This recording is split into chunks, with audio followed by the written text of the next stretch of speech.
Le masque du document de PowerPoint vous permet de personnaliser l'aspect des documents imprimés avec des images miniatures de vos diapositives. Il peut y avoir des lignes, différentes dispositions. C'est ce que nous allons voir. Je débute ici avec un modèle fourni par Microsoft. Si vous voulez l'ouvrir, il suffit de passer dans Fichier. Vous pouvez passer par Nouveau. Faites une recherche si vous ne trouvez pas ce modèle qui se nomme Présentation élégante et classique à la fois. Je retourne donc en arrière et nous allons maintenant voir l'affichage du masque de document. Donc, affichage, masque du document. Vous êtes peut-être déjà familier avec cette disposition qu'on voit plusieurs diapositives miniatures sur la page. On retrouve les informations d'en-tête et de pied de page. Et dans ces espaces réservés, vous pouvez tout à fait modifier la mise en forme du texte, autant couleur, taille, les déplacer, les redimensionner au besoin. Et si vous redimensionnez, comme vous pouvez voir, vous avez aussi la possibilité de profiter des outils d'alignement pour vous permettre d'être vraiment bien aligné, autant en termes de taille que de positionnement. Je vais laisser tel quel et je vais vous montrer l'option des diapositives par page. On pourrait très bien avoir une seule diapositive par page et venir insérer ici tout élément graphique qui peut nous convenir. Par exemple, on peut venir insérer une forme, une icône. Tiens, utilisons icône.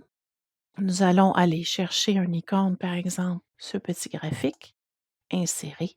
Et vous pouvez l'insérer et il sera présent sur chacune des pages. Vous pourriez également dessiner des lignes. Donc, on peut à nouveau procéder par insertion. On vient dans forme et on peut utiliser certaines lignes.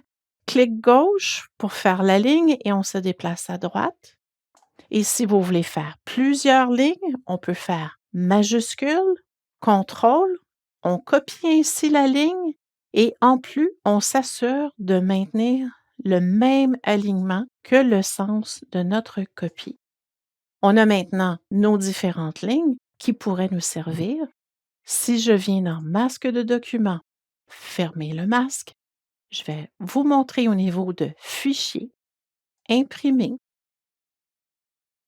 Si on vient dans Document, une diapositive, regardez, vous avez le modèle personnalisé. Je vais retourner en arrière, toujours dans Affichage, masque du document, et vous montrer qu'on pourrait utiliser la disposition 3 diapositives. Cette fois-ci, vous pouvez réutiliser les images graphiques ou logos si vous en aviez déjà prévu, mais vous voyez que vous devez tout remodifier et les lignes que vous avez ici ne sont plus nécessaires, étant donné que cette disposition de document, je vais sélectionner et supprimer, par défaut a des lignes pour la prise de notes. Si je ressors, ferme le mode masque, Fichier, Imprimer. On est maintenant une diapositive, allons utiliser 3 diapositives. Vous voyez que les notes s'y trouvent. Donc, au niveau de votre document, affichage, masque du document, vous pouvez très bien décider quelle disposition est la meilleure pour vos besoins et en plus ajouter des éléments graphiques aux besoins. Détail important, venez modifier la palette de couleurs pour la vôtre ou celle qui se rapproche le plus avec les palettes standards. Si je choisis personnaliser, dorénavant, tout ce que je vais insérer sera déjà bien aligné en termes de la palette de couleurs.